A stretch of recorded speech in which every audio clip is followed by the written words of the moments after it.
Good evening, everybody. How's it going? Welcome aboard. All right, this evening, I should introduce myself first. I'm David Lee.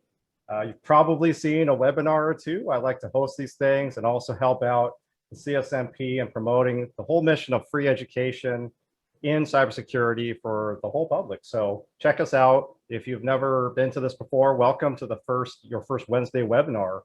We try to do these every few weeks now to just feature people in the community and also, explore interesting cybersecurity topics, keep you up to date. Okay, well, enough about me. Once again, I'm David Lee, and we've got a special guest today, someone I know very well from the Code Fellows Bootcamp, actually. This is Courtney Hans. Courtney, I'll let you kick things off. Why don't you introduce yourself?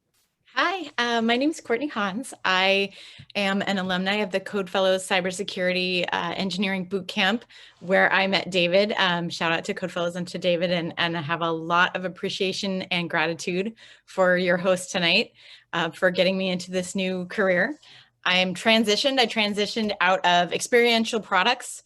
I have my MBA. I'd been working in experiential products. I was an adventure travel guide all around the world for a decade. So I am a mid-career transitioner into the cybersecurity space. And I've just been in this space for just a bit over a year now, so still consider myself pretty new. The more I talk to people, the more I understand that imposter syndrome is something I may always struggle with, but I was given a good tip that if you just change your viewpoint, you'll have a different view and you might not consider yourself an imposter anymore. But I work on currently governance, risk, and compliance for a smaller software as a service company that's based down in Southern California. I'm loving the work so far. I still have a ton to learn in the space, but I'm excited to be here tonight. Very cool. It's crazy this year. This summer has been like security job. It's like been a feeding frenzy out there in terms of how many jobs are posted in security, but also how many people are getting switching companies or switching roles, getting promoted. It's wild. And when somebody told me that summer is like job prime time, I didn't really believe them until I saw this year, especially in the security sector. It's been wild. Like everyone I know has really found a cool new opportunity, myself included. Courtney, you started right after finishing up the boot camp. And I know there's a ton of people like you out there. Maybe they've recently finished a boot camp and they're getting certifications. So, or people who are looking to transition into a security job. I mean, there's so many opportunities right now. It's a tech job, so the pay is there. There's some places have remote work still. So this is why I wanted to bring you on board and just talk about this. Like, how can people do what you did? And then we'll talk about what's your lifestyle like now that you went from adventure travel guide, totally separate type of work, into cybersecurity, like policy making and leadership.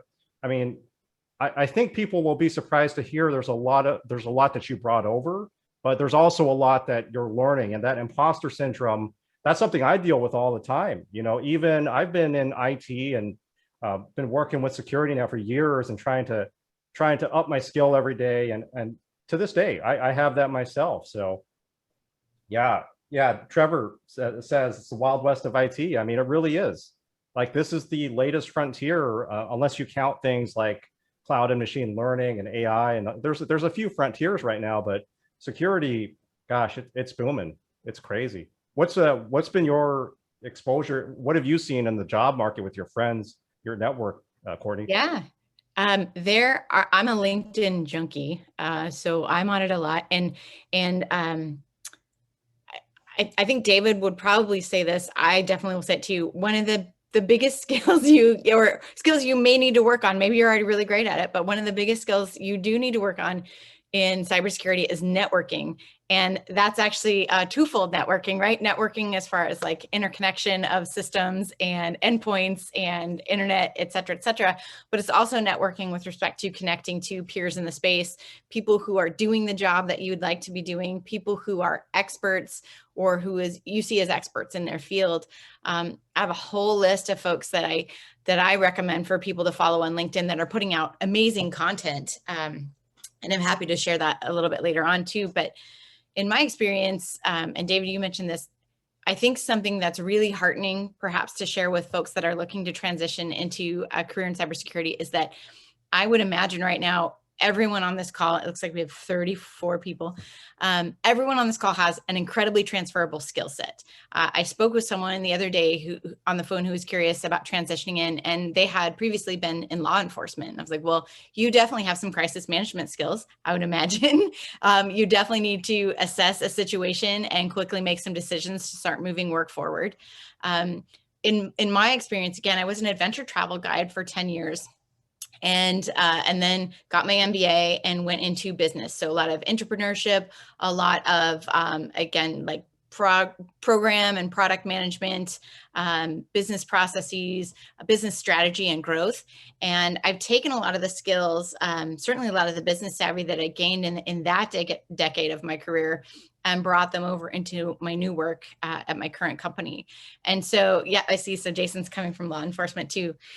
So that would be my number one tip: find a way to speak the new language. I got a tip one time that said, job postings are done in certain languages. Maybe you can look at a job posting and go, oh yeah, I can do that and that and that and that. But make sure that you're making it easy for the hiring manager or the recruiter to connect those dots. So maybe I only have 6 months on the job of cybersecurity experience right now, but I have I won't say how many years and date myself, but quite a few years of transferable skills that I just need to connect the dots and reframe them in new language. So instead of say, customer relations in supporting adventure travel guide guests, I have communication skills. I have the ability to speak tech to a non-technical audience.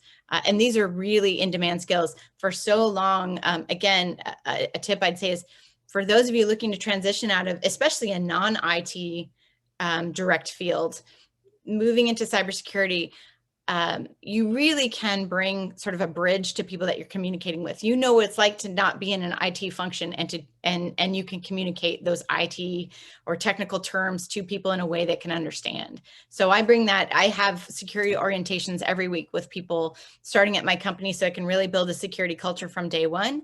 And one of the first things I tell them is like, hey, I've been in the IT field for about a year. So I'm not one of those people that's been building motherboards since I was 4, which if you are, that's great. Hats off to you. That's not me. So I want to be very clear that you know where I'm coming from, and that I'm not someone who would ever make you feel silly for asking a question that you think might seem like very basic to me, because I was only very recently there.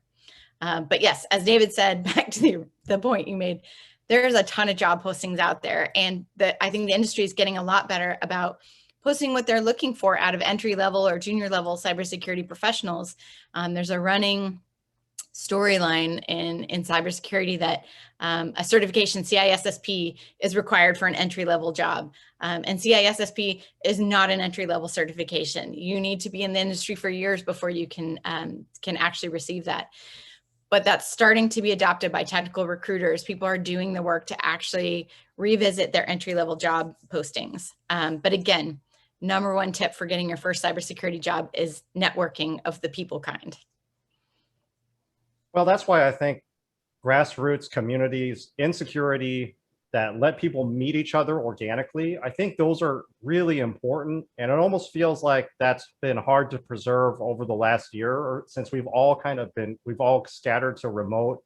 And, we've had webinars like this, but how do you just organically just talk to people that without those kinds of events? So I really hope those come back as a way for boot camp grads or people transitioning to just face-to-face get to know people in the space. I think that's really important. And I think more people should start those things, like start a meetup if this is something you're interested in. And I did something similar in the Seattle area, and it was really fun. I got to meet a lot of cool people that way. And see, for me, I'm an introvert, so I actually really love, I'll go to in-person events too, but I really love the opportunity to wade into the waters by having chats with people on Discord channels or Slack channels. Cyber DEI is a great Slack channel to be a part of. And so like anything, like everyone has different preferred communication styles. Everyone has different learning styles.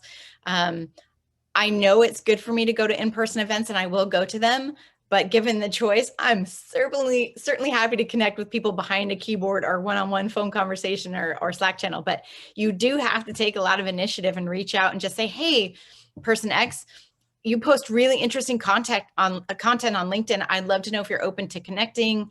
Would you like to get together for a virtual coffee? And it can be kind of scary, but I have not had anyone say no to those requests. And the best thing, again, as an introvert that I can do to prepare myself for those is think about some questions I want to ask them. Don't just start off and be like, so what's it like to be in your job? But to specifically say, hey, I noticed, say on LinkedIn, that you had this job when you first started out. How did you bring those skills here? Or here's where I'm coming from. Do you have any advice on, the best free resources to pursue, or if I should look at getting this certification versus that? Make it relevant to them. But cybersecurity can be hard to break into job-wise, but it's very actually welcoming to break into socially, and just breaking into that culture. I think the whole mentorship thing, for me, I've noticed that mentorship engagements have just become quick conversations over Zoom, just quick face-to-faces, because people are really, I think we have this idea of mentorship as like this long drawn out relationship where you have these like long talks, like either once a month or something like that. But in my experience, like you really want to find somebody who is at where you want to be, first of all, and their work is interesting and that they're willing to talk to you. That's the type of person that can be give you a quick mentoring session and just kind of give you the lay of the land before you start getting too far in. But I will say that when it comes to networking, you can get jobs cold turkey from applications. Yep. I'm evidence of this. I think my last like 3 roles have been that way, but that's because I'm pretty mid-career. So I've gotten past my first 2 years in IT. So on paper, I can kind of qualify that way. But if you're coming in from less experience, you're going to have a hard time getting over the usual stated 2-year hurdle, I think, on paper. So that's where networking can really expand your horizons and hopefully find you somebody who can kind of be like a mentor type of thing too. What type of, so Courtney, what type of work are you most fascinated by these days? And especially like, what are you up to on the job? I know you're doing policy creation. Is there anything that's really piqued your curiosity? Like, hey, I want to do more of this? Yeah. So like you said, so my role right now is right now I have a lot of energy directed at getting my organization ready for SOC 2 audit. So a security audit that will help us grow our business. And again, the business background really helps me articulate to folks in the sales or the marketing or the executive level that this might seem like we're jumping through a lot of hoops or doing all these things for random reasons, but it's directly related to how we can grow our company, which we're all excited about, or how we can get additional funding. So I love that work. I love that that I can connect it to the business needs, that I can have conversations with people, that I can really set the security strategy at my organization. I like that work a lot. And I like that I can rely on skills that I had in previous careers.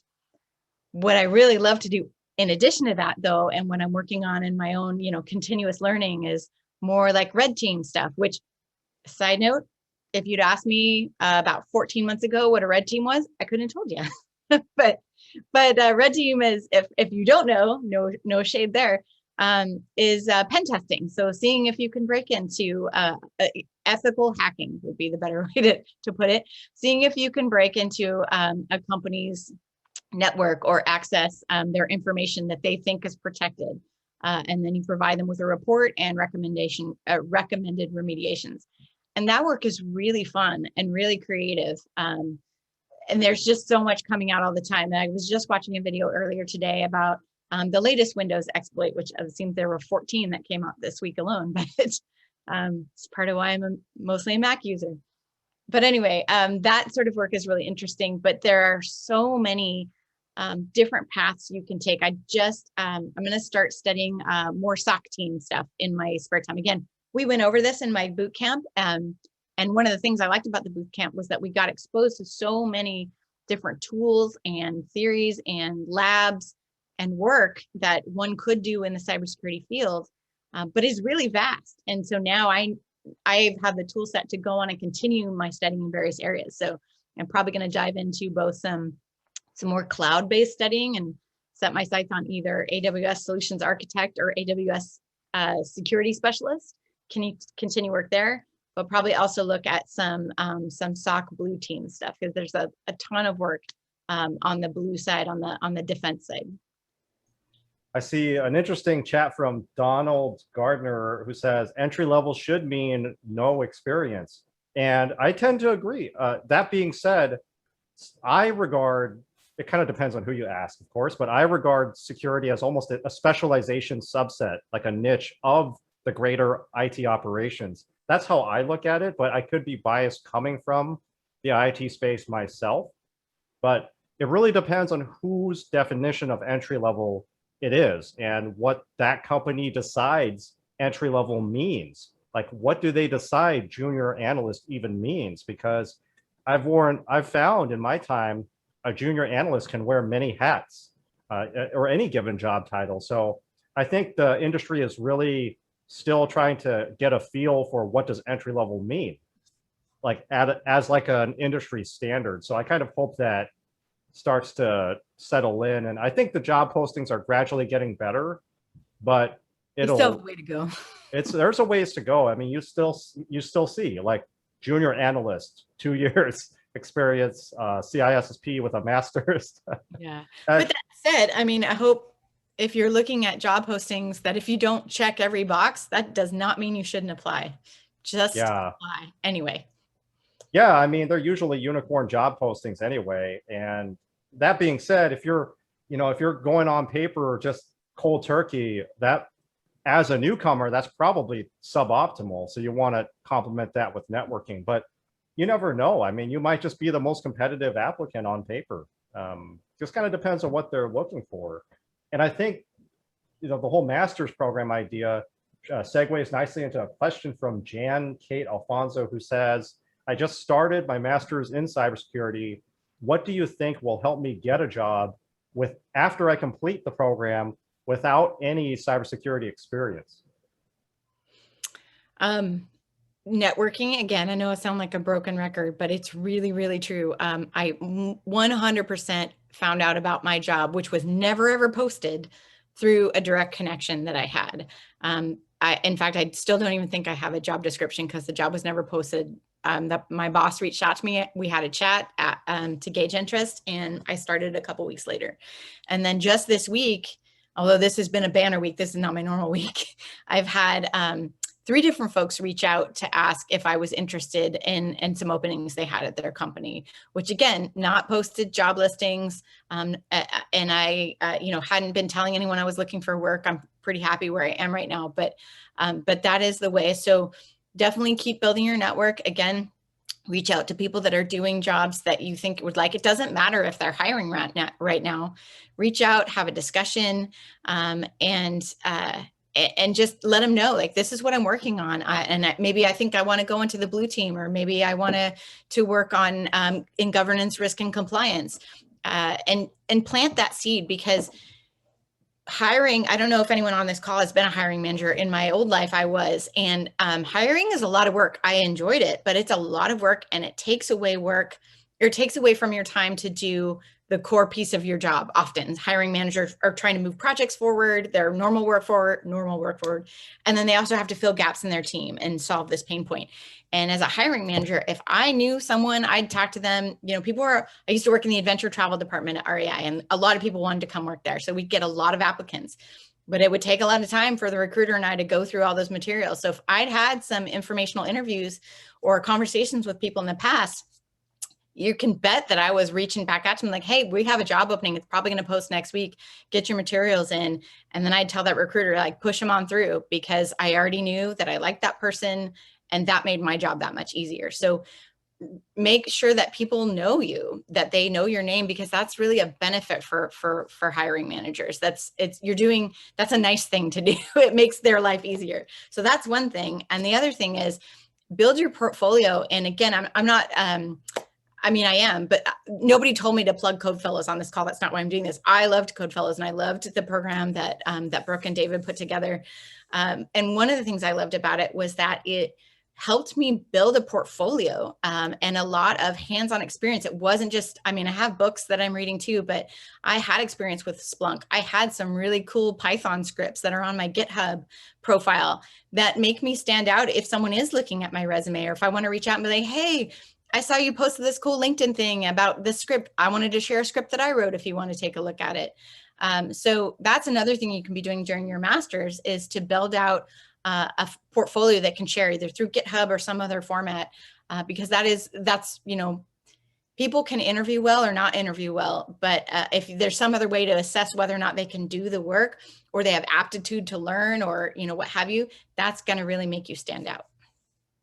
There's so much to it too. Like there's the whole idea of like a hidden job market where some companies don't want to post publicly because they get too many applicants. So sometimes companies will form these industry partnerships where they post the jobs to like more selective target audiences, where like things like colleges, boot camps, any training institution usually has like an alumni program where they show you to interested hiring partners. Mm-hmm. And that's a great way to basically narrow down the competition by having to compete with less people, because they're looking for a certain type of candidate. And so they're willing to limit their pool to that type of person from that target community. So definitely look into that.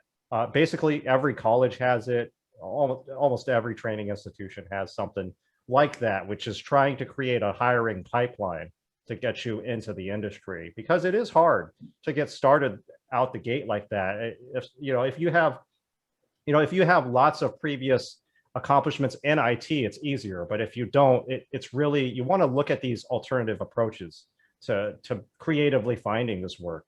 That's half of the battle. Yeah, I am seeing more people starting to post more apprenticeships or internships that are, looking for folks that are finishing up degrees or in the middle of degrees. And I've reached out to a couple, because again, I'm always looking, even if I'm not looking, or I'm looking for friends, and asked, would you consider extending this internship to a recent or a current boot camp student? Because I actually just maybe this is old news to a lot of folks, but I just came across a term today that I loved, which is STAR. Well, STAR is not new, but in this case, STAR stands for Skilled Through Alternate Routes. And that includes like boot camps or self-taught or things like that, things that are non-traditional university programs, which are also great. I'm not shading those, but more and more internships and apprenticeships are opening up to that. So look for those things. Again, summertime is a great time for stuff like that. I looked into a couple of internships, and actually was offered two this year. One I found through Twitter, a Twitter posting for the Washington Post, I think it was, and another with a company called Tavora that has a fantastic internship program that is not limited to just traditional universities. Yeah, I don't know where else I was going with that, but that's a good thing to target, and just keep putting yourself out there. I remembered you shared like an entry-level blockchain developer job. That was the coolest one that I saw. That one really caught my eye. Anything that's like crypto or blockchain or AI automation, I love that stuff. It's so interesting. Cool stuff out there. Or volunteer for projects. There's an organization called catchafire.org. And I haven't looked recently to see if they have things related to IT or security, but I bet they do. And that is nonprofit organizations that need project help. And it could be marketing, it could be IT, it could be budget sort of things. But find ways to volunteer. And then maybe you don't have paid experience, but you definitely have experience. You could volunteer with CSNP. You could volunteer with, I think, in fact, Gabriel Friedlander with Wizard Labs has some sort of volunteer work going on, and Naomi Bulkwalter is just starting a volunteer sort of organization as well. So there's a lot out there. Put that out on your LinkedIn that you'd be, willing, maybe a break from class or what have you. You find yourself with a little extra time, because we all have that. Volunteer your services for an unpaid project or a low paid project. I have a question from Martin. Says, what got you interested in cybersecurity, and what is your story on how you got into your new position, including things like your education pathway, as well as how did you find the role that you ended up liking enough to accept? Yeah.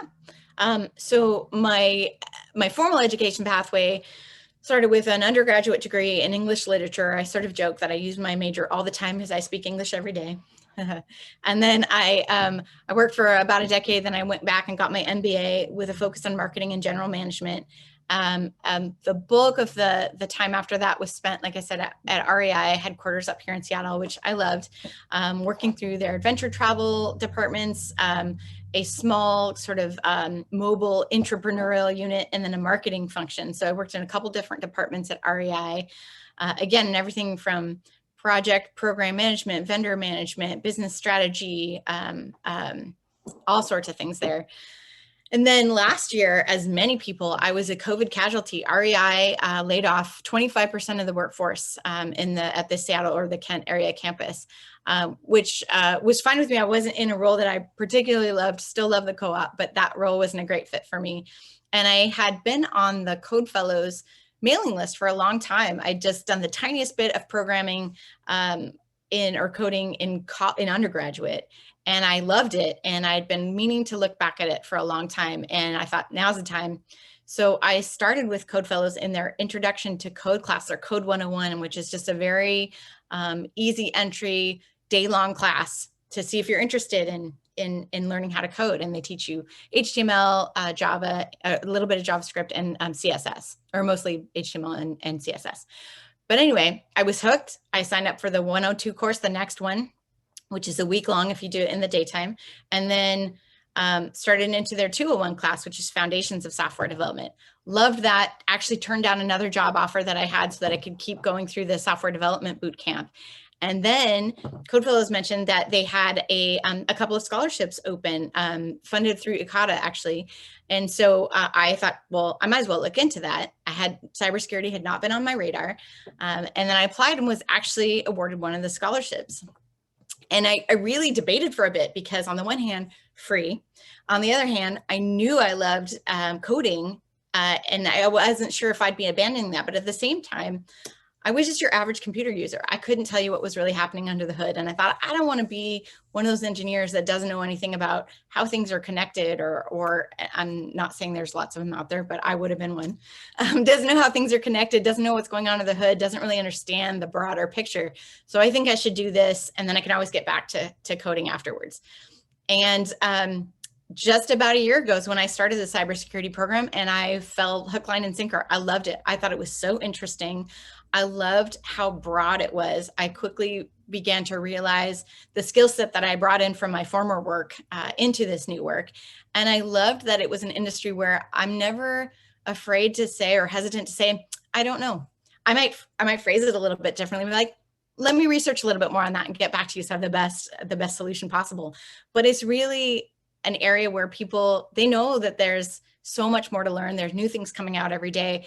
And I love that. I love that freedom to be like, I don't know yet, but I'm really, really good at Googling, which is true, I am.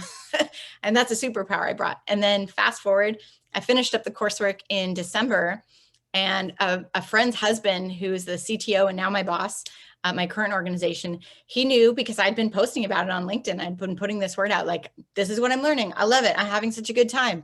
So interesting, sharing other articles. I mean, I swapped my LinkedIn feed. It did a 180 in, a couple months after I started following new people. Anyway, he reached out and said, my company really, we need to start moving forward on some security initiatives. We want to pursue SOC 2. We want to start organizing the security commitments we're making to vendors. Does this sound like something you'd be interested in? And we had a very frank conversation. I said, well, obviously, I'm new into this work, and I don't know if I have the expertise that you need. I mean, side note, never sell yourself short, but I did. And he said, I think it's fine. I know that I can trust you, and that's worth a lot, which again goes back to networking. We had a pre-established relationship. He knew that I was someone that he could trust to come in and get really deep into their systems and info really fast without being nervous that I would do anything nefarious.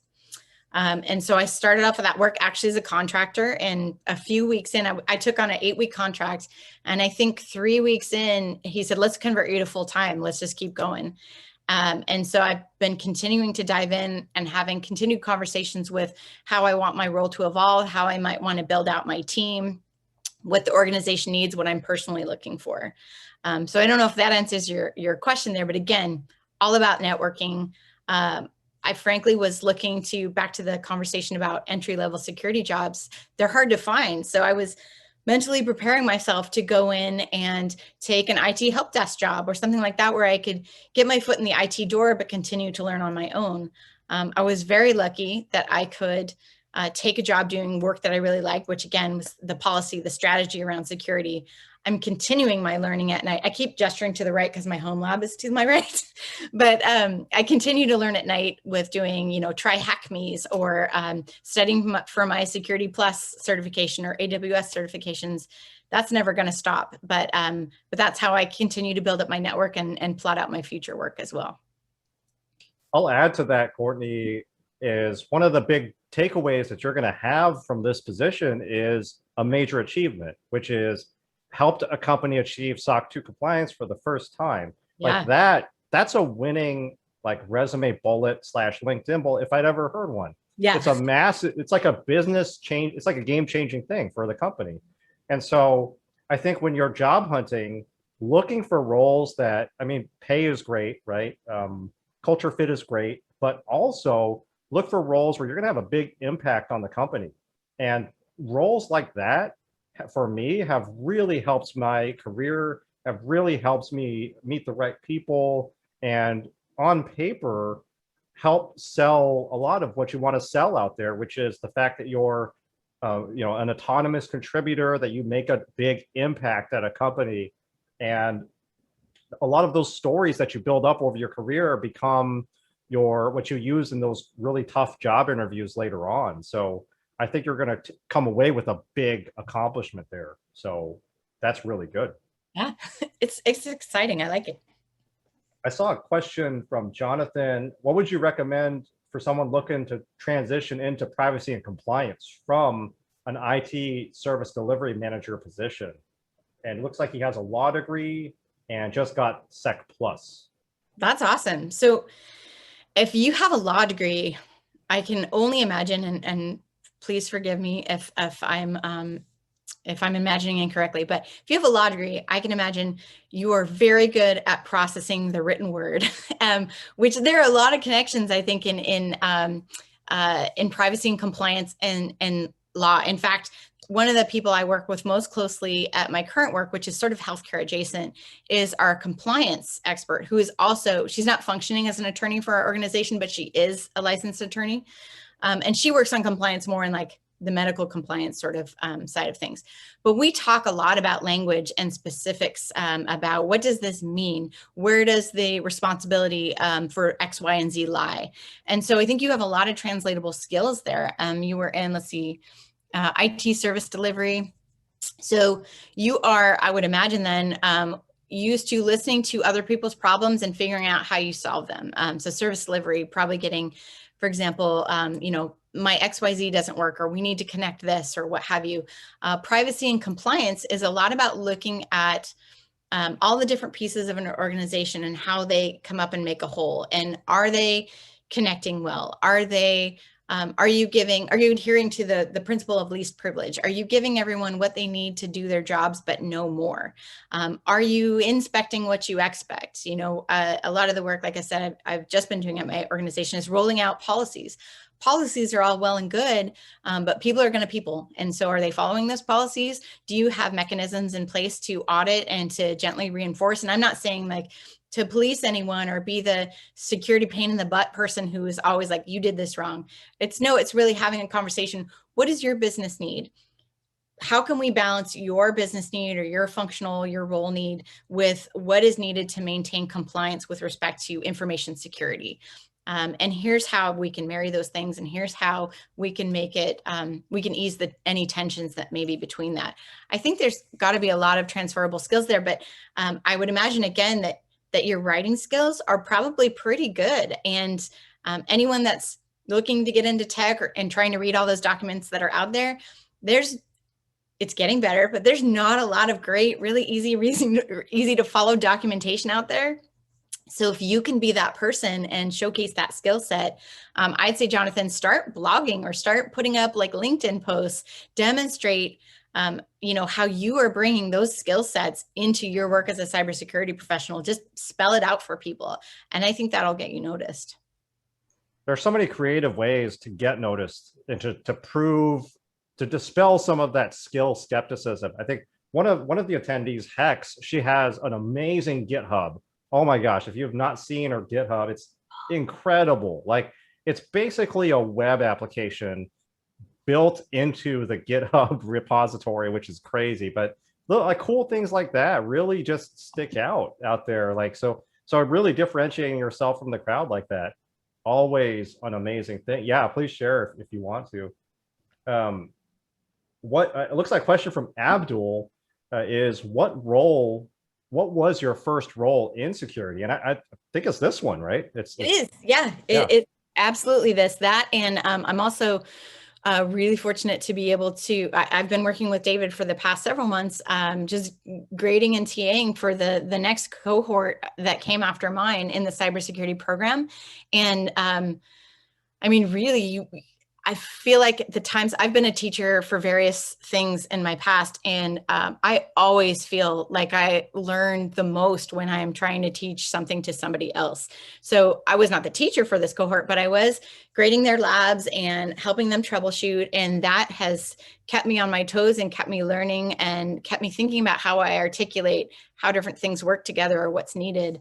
But yes, my first role is the one that I'm currently in with compliance and risk assessment. Right. It's funny, I come from the whole IT service delivery world as well. Since I was supporting a company internally, they had 4 sites across the US, and we had to keep things running. We had to keep identities properly administered, like Courtney describes. Onboarding, offboarding is a huge hassle in IT. Lots of security considerations there. So if you're working in service delivery, I mean, that's a great place to be. And if you're like layering security plus, you're layering certifications and training on top of it, that's even better. And then at this point, you want to look at, well, where do I want to work? Like, what's the target? Look at that and try to kind of see, okay, what do I need to add to my little melting pot of skills, qualifications? And that's the whole concept of reverse engineering success, right? Look what successful people are doing and try to take it apart and go, wait a second, I can kind of achieve those little things. Like maybe they're like micro learning badges, big certifications, CISSP, of course, that's like what everybody seems to want, but there's so much stuff out there. There's like Splunk core user, which I earned recently. There's the AWS certs are really just insanely popular right now. I could not tell you why. I guess people are just really adopting cloud. Companies really want to see that, I think. So, and perhaps there's the opportunity, every organization is different, but you might be able to speak to your supervisor and say, hey, I'd really like to take on a project that's security adjacent or security focused and start getting that work at your current organization. If you're already in an IT function, it's a little bit easier. Like, back in my old roles at marketing and REI, if I'd asked them to give me a security project, that might have seemed really strange. But in an IT function, they may have a problem. They'd like you to, maybe it's something really basic, like doing just an asset inventory, which clearly is not the most exciting work you'll ever do in your life, but very critical. Some of these things in cybersecurity are so basic and common sense, but need to be done, like asset inventories. I asked, as I've been going through the SOC 2 preparation, I've asked the auditor, I'm like, what's the most common thing that trips people up when they're prepping for this audit? And he said, it's really the HR stuff. It's like onboarding and offboarding people in a timely way. It's auditing platforms that you're using and make sure that all the users there still exist at your company. Like, those are not only the things that tend to get sort of like left beside if your company is, smaller or what have you, but those are the things that can really increase a company's attack surface. If you've got dead accounts or, somebody who's left your company, maybe they're a little disgruntled, but they can still get into everything. That's what you got to watch out for. Some of the biggest incidents in recent memory are just identity-based incidents, either through PrivS or people or lateral movement, or just identities are at the heart of so many of these attack techniques where people are becoming identities they're not supposed to, or they're just like insider threats where they just have too many privileges. You'll see that all over the place. So it's kind of like ironic that we're talking about this. We've actually got an identity and access management presentation coming up in August on one of our Wednesday webinars. I want to say it's the 18th. So stay tuned to the Eventbrite feed if you want to check that out. I'm looking forward to that one because it's a topic that's now, I think it's finally getting the attention it needs, is identity and access management. But gosh, my whole career, I've been battling that. Is like, you've really got to have tight company procedures to correctly administer permissions. And those little slip ups mean that you basically fall out of compliance, and you also fail to achieve your policy goals as a company too. Yeah. So. And for anyone that has any sort of project program management kind of background, those are 100% transferable skills. I think part of the growth for the need, all these all these stories are making headlines about breaches and whatnot, and smaller companies, as they're starting to bring on additional headcount, they're like, we might maybe want to pay attention to this. And they might start to do what my organization is doing, which is, look at a SOC 2 certification or attestation. Certainly software as a service companies, it's becoming a common question for people looking to do business or, sign a contract with a SaaS. Do you have SOC 2? Can I see it? And there's a lot of prep and organization work that takes to get ready for that. And companies need this, and it's very hard to get through. I've been fortunate in that in my role, I can dedicate almost all my time to this. But if it was my CTO trying to get to this when he could, that prep period could be really, really long. So bring in those project management skills, bring in your people skills, sell those, because that's been a lot of what I brought into this work to move it forward. I'm not doing all the technical changes that need to happen. I'm just finding the people that can. I'm like, great, this is what I need. Can you help me out?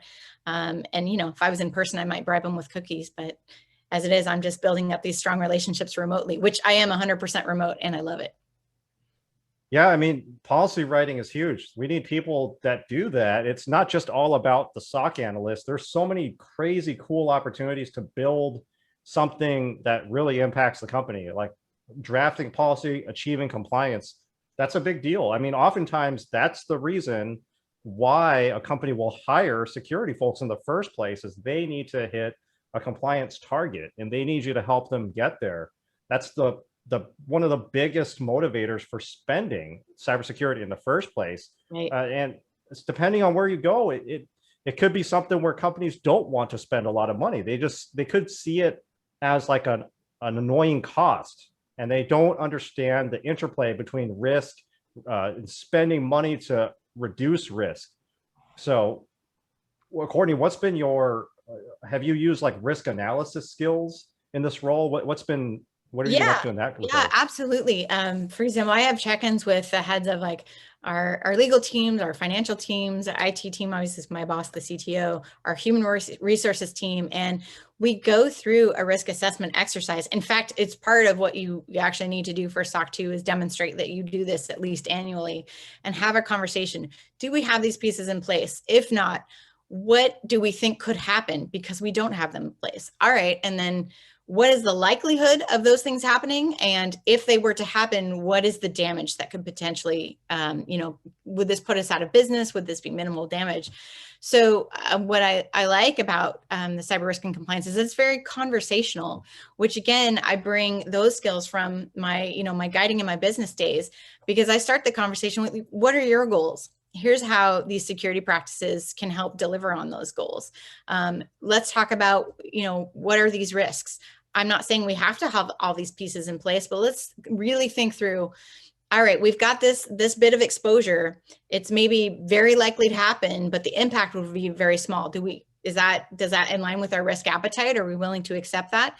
If not, let's start scheduling out that work. What's the priority level? Is this one we want to get done this quarter, or something we want to schedule time for in quarter 4? So we can start mapping that security work in line with company priority and in an informed way. This is great. We're not doing this and we know it's a risk, but we're willing to accept this small likelihood that it'll happen or this small impact, but this is quite risky and likely to happen. So we're going to prioritize that above these other things. You know, some people are very logical, and when they see it broken down in numbers like that, when you look at a risk matrix, that really resonates with them. Some people are more emotionally driven, or they want to hear the story, and then you paint that picture. So like anything, it's knowing your audience and knowing what's going to resonate. And I've learned the different leaders of various teams at my org and what speaks to them, and I'll speak their language to deliver my message. But yeah, it's all about risk appetite and risk acceptance. And for the haters out there, well, not haters, the skeptics about, oh, you can't achieve security awareness in a company. I think you can. I think you can actually improve awareness a lot. And you don't need to necessarily buy like a big computer-based program. I think when you support your company, when you interact with people, they regard you as subject matter experts. So you can always educate them, like, this is why you should lock your screen. This is why you should use a hardware key. This is why you should use a password manager. I think you can increase it. Like, you can't make it perfectly safe, but you can definitely improve that. Yeah. And you explained, like you said, you explained why. And I think one of the biggest wins at my company has been aligning myself with the training manager. So I am in front of everyone day one at my company. And I'm like, hey, if all you remember from our little chat today is that you can call me anytime with any questions or concerns about security, whether that's your personal information security or CareRev security, I want you to know I'm a resource for you.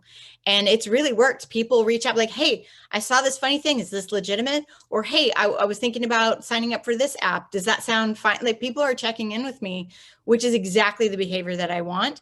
And or they're making informed choice and like, oh, I saw this and I knew it was spam, so I sent it to my spam folder. Just wanted to share it with you in case anyone else is seeing it. So the behaviors that I'm hoping to see in this org are definitely taking root. I think that's the only way to like inoculate people against all of this scamming, all the social scamming going on. I think that's the only way, is education. I see Ben in the chat is asking what jobs are everybody targeting to get into cybersecurity. I'd love to see what job titles you're trying to get. So yeah, definitely post in the chat if you're looking at a type of role these days. I'm definitely curious as well. Is it cloud, SOC analyst, government risk and compliance, management consulting, pen tester? Pen testing is fun. Pen testing is so popular. Holy cow. There's just too many cool things to do, if you ask me. Like, yeah, it's pretty cool. I will say it does seem like there are, from my vantage point, a lot more job opportunity on blue team, defensive teams, SOC teams, and GRC, government risk and compliance. But that absolutely doesn't mean that if pen testing lights your fire that you shouldn't pursue it. So Courtney, one of my favorite actual interview questions when I'm hiring somebody is, how do you keep your skills sharp? Like, how do you budget your time in the day to do your job, attend to, personal life, stay healthy, but then also like have a wedge of time to like study for building your skills or study for the next certification? How are you structuring that? And does it look sustainable? Are you going to make some changes? What's it look like? It's challenging. So for context, I have my day job, which I'm still very much learning as I go. So there's a lot of learning that's happening on the job, which I'm grateful for. I am still working in the evenings as a TA for Code Fellows, which is a small commitment, but still there. And I have 2 children and a partner. So, and my mother's living with me for the summer. So, and you all know how moms can be, because you probably have one. So it can be challenging, but I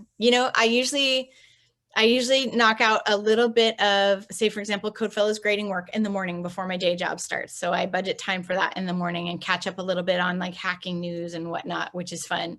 Then I dive into my day job.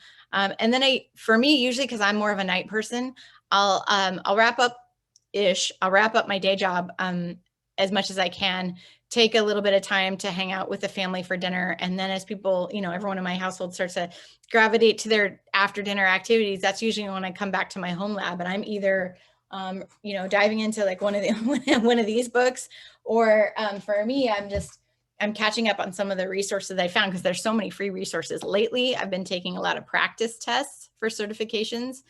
and been trying to keep up a streak on Try Hack Me, which I end up breaking before my 7-day badge and then get close and then it drops off. Anyway, but I try and make sure that I'm coming in at least an hour an evening, if not more, so that I can do that. But if I start to feel fried, then I take a bit of time off. I took a good week-long camping trip where I could not be near any tech, and that was really much needed and very restful. So if you're starting to feel burnt out, take a break, because your brain can't absorb anything if you're feeling fried. But yeah, I get my workouts in too. Gosh, it's like, that's so much to juggle. The outside in, it's like, how do you even do that? But like you do, I just try to mix it up. Like I also try to let yourself rest if you need it, like take breaks from it. I saw And a if you're question studying from for a cert, my advice there would be just schedule the test. This is what works. Yeah. The only thing that works for me. Schedule the test, because then it's on your calendar and you're like, all right, this is happening. I got to get all my studying in before the state. Yeah, well, this is the final stretch. We've got a couple questions. Like, if somebody already has a master's in cybersecurity, a lot of people are getting those, by the way. So if you're out there getting a master's in cyber, I have one. At least half of the security types I know have one as well. So just keep that in mind. A lot of people have that. A lot of people also have Security Plus. But what do you think, Courtney, for somebody who's inexperienced, but they did get a master's in security, what's next for them? Do they get Sec Plus? What do you think? It's hard to say. I feel like Security Plus is just sort of like, I don't have mine yet. I'm still studying for mine. I just haven't scheduled the test yet, not following my own advice. But it's definitely the next one on my list. I feel like Security Plus is just a good stamp of approval. It's a little bit silly, but the industry is very cert heavy. So that's a good one to get. But post that, again, just really look at what you're pursuing. David and I have we've been having these conversations because I've been asking you which ones to go after next. It depends on where you want to go. If there's a certification out there for almost anything.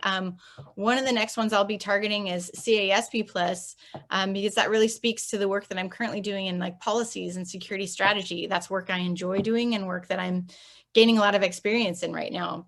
But then I was, I'm also want to stay up on my cloud certifications, because that is where I think all of this is moving. And I think that's a great entry point. You may find yourself in an organization that's looking to start transitioning to the cloud, or maybe they've set up, their baseline stuff in the cloud, everything's working, but now that it's time to, say, pursue a certification, they need to make sure they're doing everything correctly and securely in the cloud. And so they might be looking for someone who's got a strong, security background in education and cloud expertise. And I think there are a lot of resources out there to help get those cloud certifications. And the Amazon free tier lets you play around with things for a whole year, pretty, fee free. So I think that's easy to do. And then you have hands-on experience. I don't have a master's in cybersecurity, so I can't speak to what that experience is like, but I can say that getting lab experience with actual tools and being able to speak, in an interview, like, oh yeah, I know Splunk, I used it to do X, Y, and Z, versus like, oh, I know of a tool called Splunk that does this, is a lot more powerful answer. So if you have labs and hands-on experience with things, you can speak to those in interview, or you write up a blog and show it on LinkedIn and demonstrate that you have, if not professional paid experience, you 100% have experience using these tools and doing this work. That would be my number one question if I was hiring somebody with no job experience, but lots of academia, is, do you have hands-on experience? So I think you're spot on, Courtney, is like, if you produce these artifacts out there, like a GitHub repo that are evidence of technical competencies, that could go a long way, either getting you the interview or getting you over it. So that's what I think that's the right answer, is looking for ways to to dispel the skepticism that you maybe lack hands-on capabilities. Mm-hmm. And some certifications let you do that. Like if you're interested in red teaming, like EJPT is super hands-on. eLearn Security's junior penetration tester is, I've been through it myself. I haven't quite finished it, but fantastic hands-on, and it's all self-paced. So yeah. And I think probably 1 minute left. A question here from David T. I think I'll take a shot at this. So David T's he's been in IT forever. He's got a master's and looking to transition into security, and interested in sharing knowledge, CompTIA-ish, CISP-ish through teaching. Thoughts on how to start teaching. Holy cow. So the industry needs people like you, David. Like, there are not enough security trainers at all. And like anywhere that I've been, at least in the Seattle area, definitely, like we need people who have years of industry experience that can train the next generation of cybersecurity practitioners.